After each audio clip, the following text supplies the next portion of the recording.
أعوذ بالله من الشيطان الرجيم بسم الله الرحمن الرحيم سورة یوسف آیت نمبر 8 اذ قالوا ليوسف واخوه احب الى ابينا منا ونحن عصبة ان ابانا لفي ضلال مبين۔ ترجمہ، یہ اس وقت کا واقعہ ہے جب یوسف کے ان سوتیلے بھائیوں نے آپس میں کہا تھا کہ یقینی طور پر ہمارے والد کو ہمارے مقابلے میں یوسف اور اس کے حقیقی بھائی بنیامین سے زیادہ محبت ہے، حالانکہ ہم ان کے لیے ایک مضبوط جتھا بنے ہوئے ہیں۔ ہمیں یقین ہے کہ ہمارے والد کسی کھلی غلط فہمی میں مبتلا ہیں۔ تفسیر۔ مطلب یہ ہے کہ ہم لوگ عمر اور طاقت میں بھی زیادہ ہیں اور تعداد میں بھی، چنانچہ ہم اپنے باپ کی قوت بازو ہیں، جب کبھی انہیں کسی مدد کی ضرورت پڑے ہم ہی ان کی مدد کرنے کے لائق ہیں، اس لیے ہم سے محبت زیادہ ہونی چاہیے۔ آیت نمبر 9 اقتلوا يوسف او اطرحوه ارضا يخل لكم وجه ابيكم وتكونوا من بعده قوما صالحين۔ ترجمہ، اب اس کا حل یہ ہے کہ یوسف کو قتل ہی کر ڈالو یا اسے کسی اور سرزمین میں پھینک آؤ تاکہ تمہارے والد کی ساری توجہ خالص تمہاری طرف ہو جائے، اور یہ سب کرنے کے بعد پھر توبہ کر کے نیک بن جاؤ۔ تفسیر۔ یہ ترجمہ اس آیت کی ایک تفسیر کے مطابق ہے، گویا ان کا خیال یہ تھا کہ یہ زیادہ سے زیادہ ایک گناہ ہوگا اور ہر گناہ کی معافی توبہ سے ہو سکتی ہے، چنانچہ توبہ مانگ کر پھر ساری عمر نیکی کرتے رہنا۔ حالانکہ کسی بندے پر اگر ظلم کیا جائے تو اس کی معافی صرف توبہ سے نہیں ہوتی جب تک وہ مظلوم معاف نہ کرے۔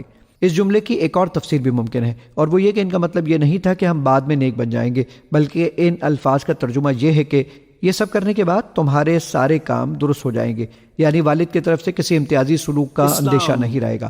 قرآن کریم کے الفاظ میں اس معنی کی بھی گنجائش موجود ہے۔ آیت نمبر 10 قال قائل منهم لا تقتلوا يوسف وألقوه في غيابة الجب يلتقطه بعض السيارة إن كنتم فاعلين۔ ترجمہ، انہی میں سے ایک کہنے والے نے کہا یوسف کو قتل تو نہ کرو، البتہ اگر تمہیں کچھ کرنا ہی ہے تو اسے کسی اندھے کنویں میں پھینک آؤ تاکہ کوئی قافلہ اسے اٹھا کر لے جائے۔ تفسیر۔ قال قائل منهم لا تقتلوا یوسف، کہا ان میں سے ایک کہنے والے نے نہیں قتل نہ کرو یوسف کو۔ یہ یہودا تھے جو سب سے بڑے بیٹے تھے، اور یہیں سے لفظ یہودی بنا ہے، سب سے بڑے بیٹے حضرت یعقوب کے یہودا، اور یہ شریف النفس تھے۔ انہوں نے کہا نہیں قتل مت کرو۔ والقوه فی غیابۃ الجب، ہاں کسی جو باولیاں پچھلے زمانے میں ہوتی تھی، کنواں نہیں اصل میں کہنا چاہیے، باولیاں، وہ ایک بہت گہرا جو ہے وہ کھودتے تھے تاکہ پانی تک پہنچ جائے، اور پھر جہاں پانی کی سطح ہوتی تھی اس کے آس پاس طاقچے بنے ہوتے تھے، تو ان طاقچوں میں سے غیابۃ الجب، ان میں سے کسی میں اس کو ڈال داؤ تاکہ پھر کوئی رسی نیچے پھینکے گا اور کوئی قافلہ آئے گا، اس کا کوئی پانی لینے والا آئے گا، یہ اس رسی کو پکڑ کر اوپر چلا جائے گا، وہ قافلہ اپنے ساتھ لے جائے گا جہاں جا رہا ہوگا، تو ہماری جان چھوٹے گی، تو ہم قتل کے مجرم نہیں ہوں گے۔ یلتقطہ بعض السیارہ، لے جائے گا اس کو، کوئی اٹھا لے جائے گا، کوئی قافلہ۔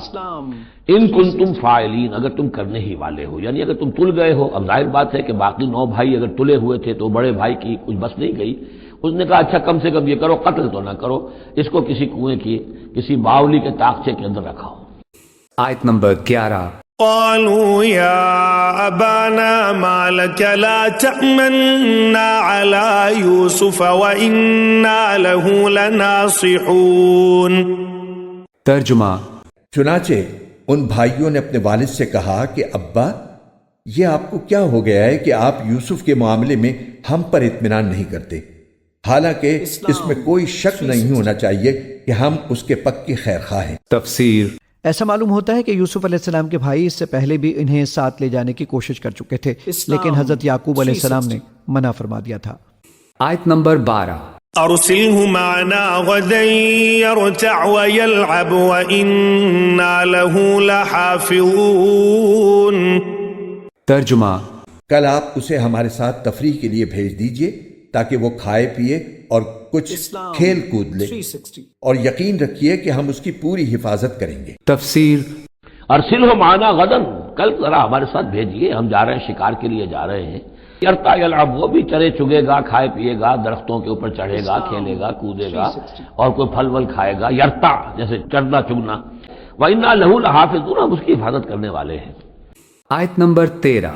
قال إني ليحزنني أن تذهبوا به وأخاف أن يأكله الذئب وأنتم عنه غافلون۔ ترجمہ، یعقوب نے کہا تم اسے لے جاؤ گے تو مجھے اس کی جدائی کا غم ہوگا، اور مجھے یہ اندیشہ بھی ہے کہ کسی وقت جب تم اس کی طرف سے غافل ہو تو کوئی بھیڑیا اسے کھا جائے۔ تفسیر یعنی اگر کوئی اور حادثہ بھی پیش نہ آئے تو ان کا میری نظروں سے دور چلا جانا بھی میرے لیے باعث رنج ہوگا۔ اس سے معلوم ہوا کہ محبوب اولاد کو کسی خاص ضرورت کے بغیر جدا کرنا بھی ماں باپ کے لیے تکلیف دہ ہے۔ بعض روایات میں ہے کہ حضرت یعقوب علیہ السلام نے خواب دیکھا تھا کہ بھیڑیے حضرت یوسف علیہ السلام پر حملہ کر رہے ہیں۔ آیت نمبر 14۔ قالوا لئن أكله الذئب ونحن عصبة إنا إذا لخاسرون۔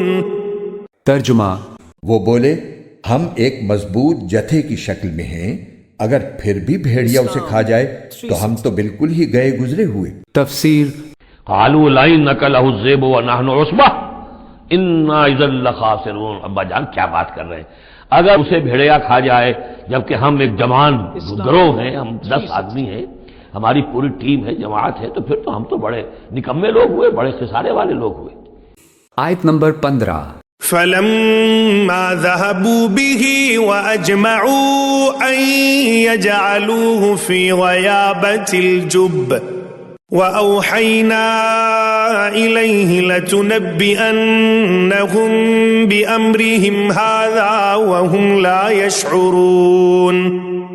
ترجمہ، پھر ہوا یہ کہ جب وہ ان کو ساتھ لے گئے اور انہوں نے یہ طے کر ہی رکھا تھا کہ انہیں ایک اندھے کنویں میں ڈال دیں گے، چنانچہ ڈال بھی دیا، تو ہم نے یوسف پر وحی بھیجی کہ ایک وقت آئے گا جب تم ان سب کو جتلاؤ گے کہ انہوں نے یہ کام کیا تھا، اور اس وقت انہیں پتہ بھی نہ ہوگا کہ تم کون ہو۔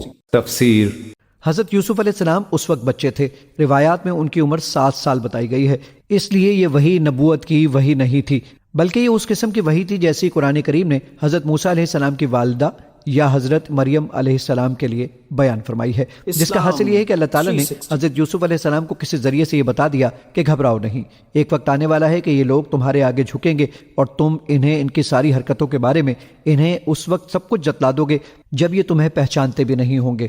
چنانچہ آگے آیت نمبر 89 میں آ رہا ہے کہ حضرت یوسف علیہ السلام نے مصر کا حاکم بننے کے بعد انہیں جتلایا تھا۔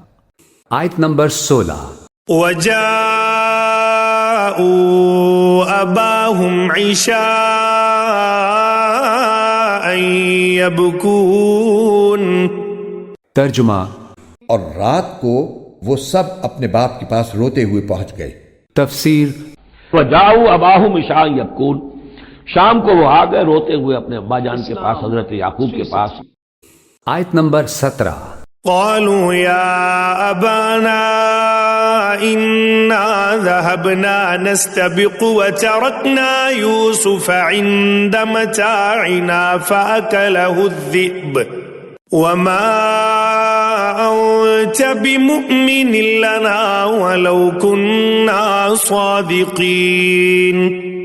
ترجمہ، کہنے لگے ابا جی یقین جانیے ہم دوڑنے کا مقابلہ کرنے چلے گئے تھے اور ہم نے یوسف کو اپنے سامان کے پاس چھوڑ دیا تھا، اتنے میں ایک بھیڑیا اسے کھا گیا، اور آپ ہماری بات کا یقین نہیں کریں گے چاہے ہم کتنے ہی سچے ہوں۔ تفسیر قالوا یا ابانا انا ذهبنا نستبق، انہوں نے کہا ابا جان ہم گئے تھے ذرا دوڑ لگا رہے تھے، مقابلہ کر رہے تھے دوڑنے کا، وترکنا یوسف عند متاعنا، اور ہمارا جو سامان وامان تھا، کوئی کپڑے وپڑے ہم نے رکھے تھے اضافی اتار کر دوڑنا جو تھا، تو وہاں ہم نے یوسف کو چھوڑ دیا تھا، فاکلہ الذئب، تو اسے کھا لیا ایک بھیڑیے نے، وما انت بمؤمن لنا، اور آپ ہماری بات مانیں گے تو نہیں، ولو كنا صادقین، خواہ ہم کتنے ہی سچے ہوں، آپ نے ماننی تو نہیں ہے بات، لیکن ہم کیا کریں، ہوا یہ۔